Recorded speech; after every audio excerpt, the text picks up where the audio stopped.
ասենք պետք է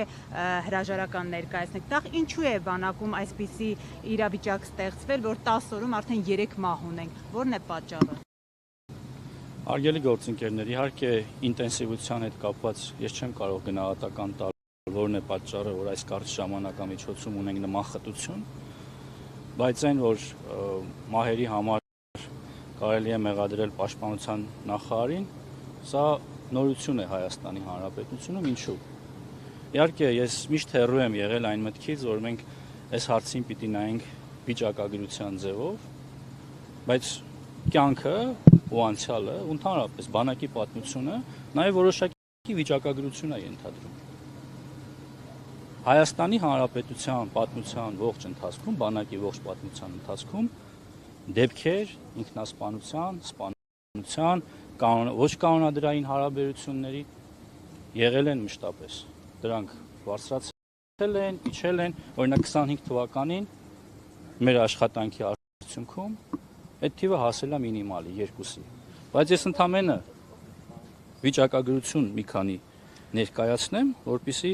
ձեզ համար ավելի որ թվականից սկսեմ, ասեք, որ ավելի եկեք 16-ից սկսեմ, 17-ից սկսեմ, հետ պատերազմյան որպես շրջան, ներողություն եմ խնդրում, 16, ուրեմն 15 թվականին դեպքերի թիվը եղել է 7, բայց 2016 թվականին հավանաբար ապրիլյան պատերազմից հետո, ես չեմ հոգեբան չեմ, ես չեմ կարող այստեղ գնահատական տալ, թիվը դարձել է 19 միանգամից, այսինքն նույն ժամանակաշրջանում նույն նախարարն է աշխատել, նույն գլխավոր շտաբի պետն է աշխատել, վստահաբար նույն հետևողականությամբ աշխատել է։ Միայն Հայաստան, թե Հայաստան-Արցախ միասին։ Խոսքը վերաբերում է Հայաստանի Հանրապետության բանակին, հարգելի գործընկերներ, 17 թվականին թիվը դարձել է 13, սկսել է նվազել, 18 թվականին 12, 19 թվականին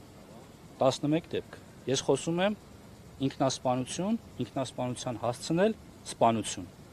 չեմ խոսում առհասարակ բանակում ինֆարկտից, մեքենայի վթարից և տարբեր բաներից մահացություններին, 20 թվական 10, 21 թվական 10, 22 թվական 8, 23 թվական 9, 24 թվական 11, 25 թվական 2,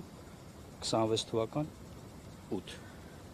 Սա վիճակագրություն էր այն մասին, որ վերջին մեկ տասնամյակի ընթացքում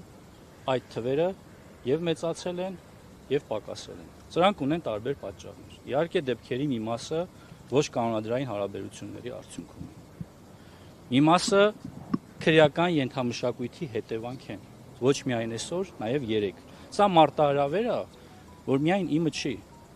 ու անկախ նրանից պաշտպանության նախարարը կլինեմ ես, թե այլ մարդ, սրան պետք է համակարգային մոտեցում։ Ես չպիտի խորշեմ, լսել, որ դուք ներկայացնում եք ինչ-որ պրոբլեմ։ Այդ պրոբլեմի հետևից պիտի գնանք, դուք էլ ես էլ։ Պատասխանատու համարում եք պարոն Պապիկյան սրա։ Պարոն Մակարյան, ուրեմն կա աշխատանքային կուլտուրա։ Մենք ձախից սկսել ենք, գործընկերները սպասում են։ Արդեն երկրորդ անգամ այդ կուլտուրան խախտում եք։ Ես խնդրում եմ հարգանքով մոտեցեք եւ ինձ եւ մեր գործընկերներին։ Ես կպատասխանեմ ձեր մեկ հարցի, երբ որ ձեր հերթը գա։